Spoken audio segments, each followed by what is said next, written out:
মিলন, প্রায় 2 সপ্তাহ ধরে মহাসড়ক অবরোধ করে ছাত্র জনতা বিক্ষোভ করছেন। দাবি পূরণের কোনো আশ্বাস এসেছে কিনা, যাত্রীরা প্রতিদিনই ভোগান্তিতে পড়ছেন, এ বিষয়ে সংশ্লিষ্ট পক্ষগুলো কি বলছে?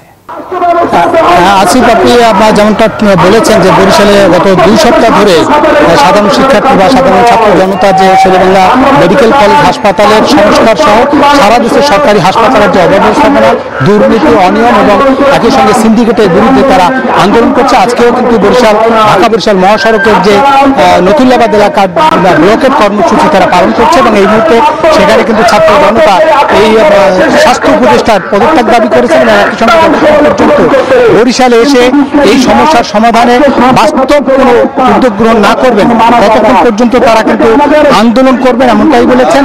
এর আগে আমরা বরিশাল শেরেবাংলা মেডিকেল কলেজ হাসপাতালের সামনে আমরা দেখেছি এই সাধারণ শিক্ষার্থীরা অনশনে বসেছেন। তাদেরও দাবি একই দাবি, যে দাবি অর্থাৎ হয়রানি, অনিয়মের বিরুদ্ধে যে সোচ্চার হয়েছে ছাত্র জনতা এবং তারা বলেছেন সারা দেশের যে আন্দোলন চলছে সেই আন্দোলনের একাত্মতা প্রকাশ করেছে সবাই এবং তাদের দাবি যতক্ষণ আন্দোলন এই দাবি আদায় না হবে ততক্ষণ তাদের আন্দোলন চলবে। যদি একটু বলেন, আপনারা আজকে 14 দিন পর্যন্ত আন্দোলন করছেন, 14 দিন পর্যন্ত আন্দোলন করছেন, এখন পর্যন্ত কেউ যোগাযোগ করছে কিনা, কি অবস্থা? আজকে হচ্ছে আন্দোলনের 5ম দিন, তো আমরা এখন পর্যন্ত কোনো তাদের দিক থেকে কোনো সারা শব্দ পাইনি। তারা আমাদের দাবি মানছে না, উল্টো আমাদের শিক্ষার্থীদের উপরে আক্রমণ করা হয়েছে।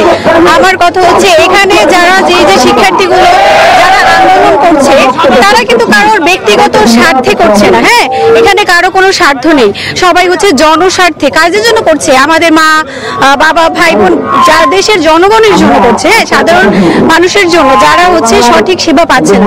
কিন্তু এখানে কারো নিজের কোনো স্বার্থ নেই, উল্টো হচ্ছে রোদের মধ্যে এত গরমের মধ্যে নিজেদের সময় রেখে আমরা এখানে যেমনটা বলছিল যে এখানে মূলত জনস্বার্থে এই আন্দোলন এবং তারা বলছেন যে স্বাস্থ্য উপদেষ্টা পর্যন্ত বরিশালে এসে এই দাবির প্রেক্ষিতে বাস্তবধর্মী কোনো পদক্ষেপ না করবে ততক্ষণ পর্যন্ত তাদের এই ব্লকেট কর্মসূচি চলবে এবং তারা যে আলটিমেটাম স্বাস্থ্য উপদেষ্টা বরিশালে আসবেন এমনটাই তারা এবং দালালি, সিন্ডিকেট এই প্রথাগুলো শেরেবাংলা মেডিকেল কলেজ হাসপাতাল সহ সব থেকে সরকারি হাসপাতাল থেকে বন্ধ, এটাই তাদের দাবি। এই ছিল বরিশাল থেকে আমার কাছে হাসপাতালের স্বাস্থ্য সংস্কার বিষয়ক যে ব্লকেট কর্মসূচি তার সবশেষ খবর দিচ্ছি স্টুডিওতে।